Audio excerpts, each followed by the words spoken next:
welcome back to another video. Today I'm going to be recommending you 10 books that you should read as soon as possible. I have read so many wonderful books already this year, and I feel like this is the time to start recommending some of these books to a lot of people because I haven't done a recommendations video on my channel in a while, and it's time. This is the moment. We have so many different genres today. We have some YA contemporary, we have some fantasy, we have some romance, we even have some comics. We have a lot. But before we get into the recommendations, I want to thank today's sponsor, Book of the Month. Book of the Month is an online monthly book service that promotes new and emerging authors. Every month, they curate 5 new and early releases in genres like mystery, historical fiction, romance, and more. While the subscription is monthly, you can skip any month where you do not find any title that interests you. The first book that we have for May is The Last Thing He Told Me.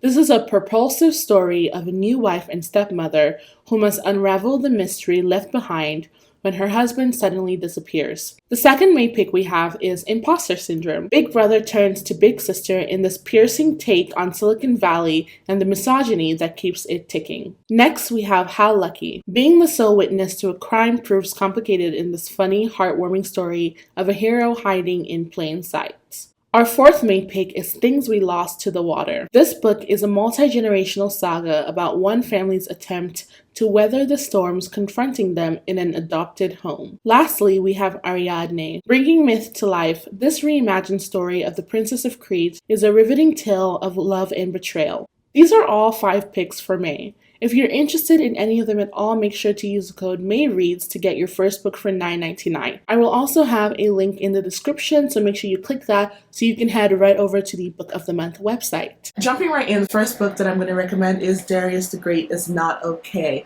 This book, I have been having it on my TBR for quite some time, and I don't know what it was that made me take so long to read it, but I really wish I had read it way sooner than now because this book is just absolutely amazing. I've also read the second book, Darius the Great Deserves Better. That was also really great. I mean, both books were 5 out of 5 stars for me, definitely now on my list of favorites, but if you haven't heard about Darius the Great is Not Okay, this book follows our main character Darius, who is half Persian, and he's living in the United States at the beginning of this book, and we find out that one of his grandparents is sick and is going to die, so his family travels to Iran for the first time in his lifetime to visit his grandparents and learn about, his culture and be with his family at this trying and difficult time. I really, really loved this book because I felt like this was one of the few times that I've read a book that followed an immigrant family or followed a first-generation American, where you really got to see the feeling of living in a country that is not your home country and how that impacts the way you connect with the people who are at home.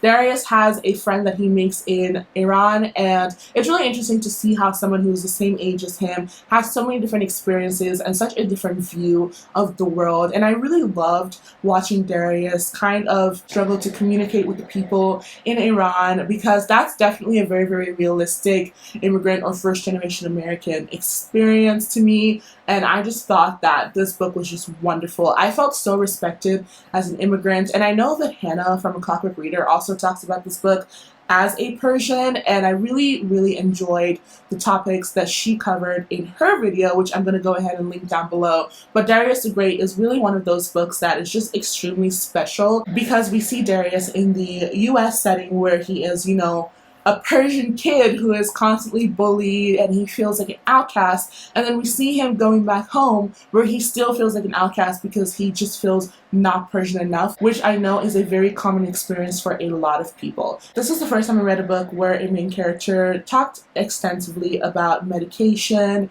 and medication was just a part of the story. It was just really, really great. I loved this book so much. I couldn't stop thinking about it after reading it. I read it literally so quickly and my mind was all over the place. I immediately started the second book because it was just so good. Again, if you haven't read it, you need to. This book is phenomenal. It's really one of a kind, and I'm so excited to see what this author writes in future, as well as to see more stories like this come out because they are definitely needed. Next, we have Check Please Volume 1, where we follow our main character Eric as he is navigating being a university student, a hockey player, a YouTuber, and inspiring free time. I think he does it in his free time. Baker. I did not know what to expect when I went into this book. I was like, okay, this is just going to be cute. It's going to be whatever. I checked it out on Hoopla, or was it Libby? One of those. I checked it out and I was like, okay, I'm going to just read this because it looks really fun and cute. But what I got was so much more. It was really interesting to see how Eric navigated his friendships with the hockey guys and how he tried so hard to balance his schoolwork with his love of content creating. It was just so interesting to read. If you're a content creator, you definitely should read this. If you love baking, if you're an athlete. One aspect that I didn't expect to enjoy as much as I did was the hockey aspect, because I don't know that much about hockey. I'm more of a soccer girl. So I was like, okay, what's hockey about? Like, I want to see what this sport is about. But when I left this book, I was like, okay, kind of want to watch a hockey game.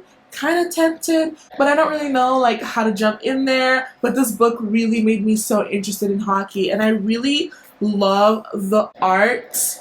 The art is just so beautiful. I think the first and second volumes are definitely both out, holding the first, and the second one is like on my bookshelf, but I don't know about future volumes. But if you haven't picked it up, you really need to, because it's a wonderful read. Next is a book that I recently read and absolutely loved, and that is Rent a Boyfriend. Rent a Boyfriend follows our main character Chloe, who rents a boyfriend named Andrew because her parents are trying to get her to marry one of her childhood frenemies, more like enemies, who is an absolutely horrible guy. She really hates him. So she's like, okay, I'm gonna go and pay this dating service to find me a boyfriend who will satisfy all the things that my parents need and will help them to leave me alone. And of course, that's not how things go.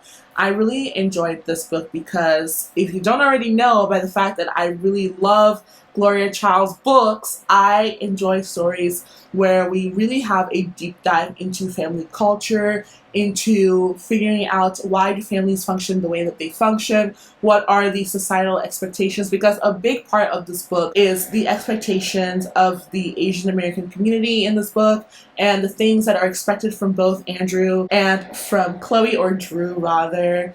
But we go into the expectations that their community has for them and why they, in one way or another, did not meet that, and what that means for them as young adults. Both Chloe and Drew are in college. I really loved how throughout the book Chloe talked about having a Chinese name as well as an American name, because that's not something I see in books very often. There's just so much tension in this book, so much emotion, so much pressure, and you feel it while reading this book. And that's one thing I really love about Gloria Child's writing. Like, you can really feel the tension in the pages. There are times that I was reading this that I literally had to put the book down because I felt so embarrassed, or I felt so ashamed, or I felt so much pain for the characters. It was an experience. This next book that I'm going to talk about is one of my all-time favorite books. It is a fantasy, and I feel like I rarely say a fantasy is an all-time favorite, but A Song of Rant and Ruin. There's no question about it. A Song of Rant and Ruin follows our two main characters, Karina, who is a princess, and Malik, who is a refugee. Malik's sister at the beginning of the story gets kidnapped or taken by this really evil creature who tells Malik that in order to get his sister back, he's going to have to murder the princess. And then we have Karina, whose mother is assassinated at the beginning of the story, and she is trying to resurrect her mom through this process that involves or requires her to have the heart of a king. So she's going to have to take the heart of the man who wins this competition to marry her and kill him. So they're both really trying to kill each other in order to save the people that they love. This is the first fantasy that I read that really talked about anxiety, that really talked about experiences that I was able to relate to as a West African. This book is based off of West African folklore. There were just so many moments in here. They had fufu. I was like, oh my goodness, I have never read a book with this in it. I am screaming, I am screeching all over the place. When I was reading this, it was nobody was safe. Okay, I was talking about this book to everybody, even people who don't read. I was like, have you read A Song of Rant and Ruin? Have you read this book? I was like, it has a plus size main character. There's just so many aspects of this book that are amazing, that are just cherished in my heart, and I just need more people to read it because it's wonderful. And I know also A Song of Rant and Ruin is going to have an adaptation soon, or in future. I don't want to say soon because I don't really know when, but it's going to be in the future, and I cannot wait for when it comes out. Before it comes out, read this. And I can't also wait for the second book to come out because the second book is coming out this year, and I think it's just a duology, but I'm not 100% sure. I will make sure.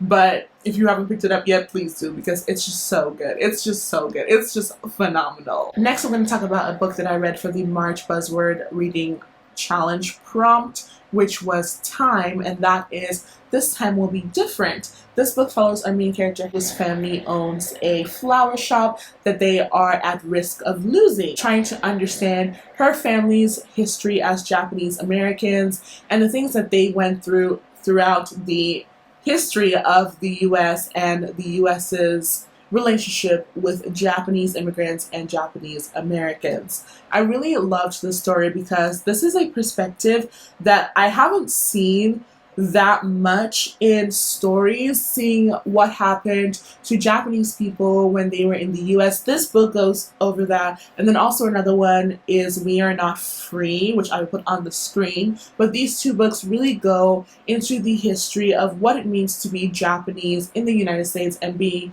Japanese American. And it was really interesting to see that in this book from the lens of one family owning this business. I also really liked that the main character was very, very realistically a teenager. There are so many things that she experienced with dating, with her friendships. It's definitely a very deep and intense story of family and family expectations and what it means to own a business in the US as a person of color, which again, a lot of stories that I've read do not go into that. So that's why I really, really love this. If you are somebody who loves reading books about families and family generations and how families change over the generations, this is definitely one that you should check out.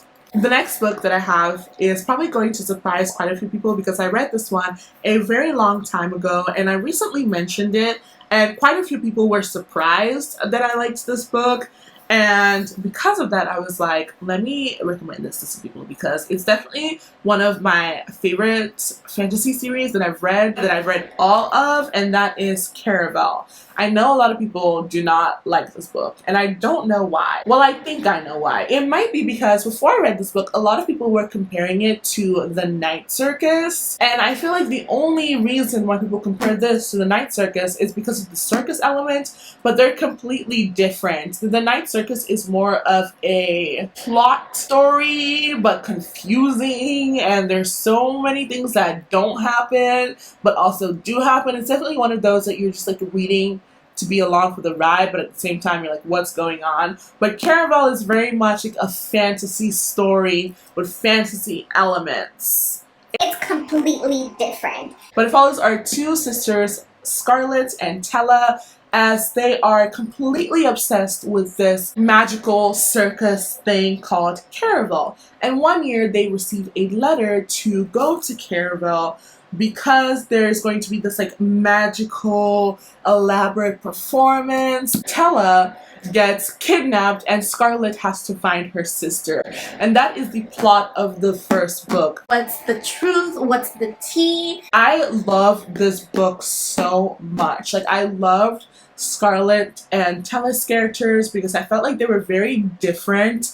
And so in this book where you follow Scarlett, and then in the second book where you follow Tella, and then in the third book where you follow both of them, you really get to see the two sisters and how they interact with different hardships, especially because from what I remember, their father was an extremely horrible person. And so you see how the two sisters interact with that reality and how that shaped the people that they each became. And of course, there is going to be some romance element in the series. If you have heard anything about the night circus in relation to this book, just forget it. Stepping a little bit into the world of romance, the next book I'm going to recommend is Ties That Tether, which follows a main character, Azere, who promises her father on his dying bed that she will only marry a Nigerian man. However, now as an adult, Azere goes on a date with a man named Raphael, and things go haywire pretty quickly, okay? I am trying to hold it in what I want to say about this book that will be spoilers, but this book is just so good. Azera, of course, is a Nigerian woman who is black, and Raphael, I believe, was Spanish, but he's white, and that whole thing is its own element. But what I liked about this book was that it didn't talk really extensively about the fact that the relationship was between a black woman and a white man, but that the relationship was between a Nigerian woman and a Spanish man. The book really goes in depth about culture and cultural differences rather than the relationship being interracial and yada yada yada. It was really nice to see how Azere kind of connected with Raphael's culture and his family and their cultural expectations, as well as Raphael, you know, learning about Nigerian culture and what being a Nigerian woman meant to Azere and to her mother and to her family. This book was just so great because I really, really loved the cultural discussions. The parts where Azere talks about,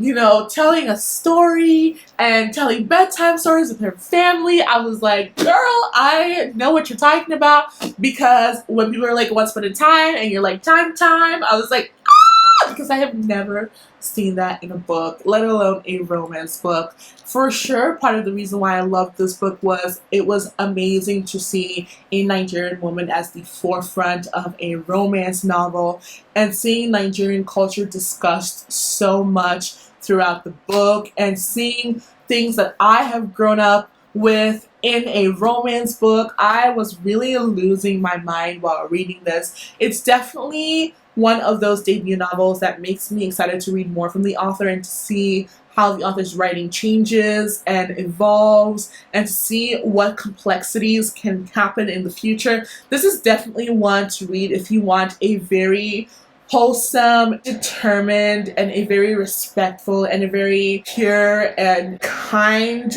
relationship, because it's definitely one of those relationships where you're like, is it realistic for a man to be this perfect? Maybe not. But I loved that in here, okay? Sometimes you just want to read a novel where people are just in love and the man is just like amazing and everything is just perfect, but they're trying to figure out how to put their two cultures together. There were definitely some really emotional parts of this book because of Azere, you know, thinking about her father who has died, and Raphael going through some other things. So you do get a lot of emotion and a lot of tension in this. But overall, it's definitely one of those like happy stories where throughout the time you're like, this man is just so amazing. Like, he's just so amazing. So if you haven't picked it up, you definitely need to. The next book is one that I have talked about quite a few times, but I have not extensively recommended, and that is Love from A to Z. This book follows our two main characters, Adam and Zainab, who are both in Qatar for different reasons. We have Zainab, who has been suspended because of something that went on at school, and then we have Adam, who is going back to Qatar because he has just been diagnosed with multiple sclerosis, and that has kind of turned his life around in ways he didn't expect. So he's going back home, and he is going to be with his father and trying to figure out how to navigate this diagnosis that I believe was the reason for his mother's death. So throughout the story, we're following these two characters as they deal with what their religion means to them, what romance means to them, what school and life and honor and all these different things mean to them. One reason why I really love this book was seeing how different both characters were and how they brought their differences together. I really loved how respectful the romance in this was and the relationship. It was just a wonderful read. It was such an interesting thing to see how religion impacts romance in a book setting, because that's not something I see very often. I feel like this is one of those books that I will forever be recommending to everybody because it is so special. It is so special and so important and so heart-wrenching. I just adore this book so much. There's so many things that I could go into about it, but it's really one of those books that you need to pick up and read and really feel the emotions of both these families in the book and both these characters in the book and how they navigate their life. The next book that I'm going to talk about is definitely a sad one, but it is a touching one. It is one that I actually physically cried when reading, and that is Perfect World Volume 1. This manga follows our main characters who were high school classmates and now meet again as adults. They are working at the same architecture company, I believe.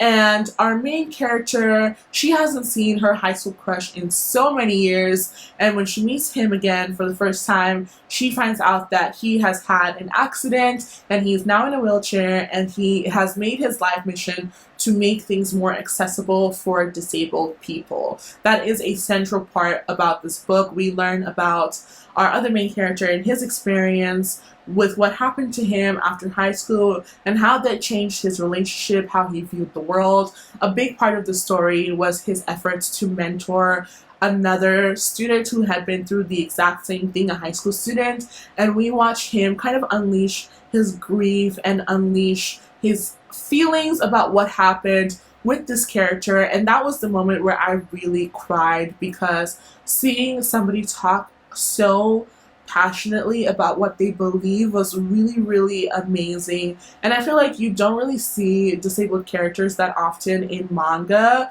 or in a comic style setting where it is a romance, because this is a romance between the two characters. It's about them falling in love, and I really love that because we need more stories like this. The last and final book that I'm going to talk about is one that I have talked about constantly so many times that you will not be surprised, and that is There's Something About Sweetie. This book follows our main characters Sweetie and Ashish as they are trying to navigate their world.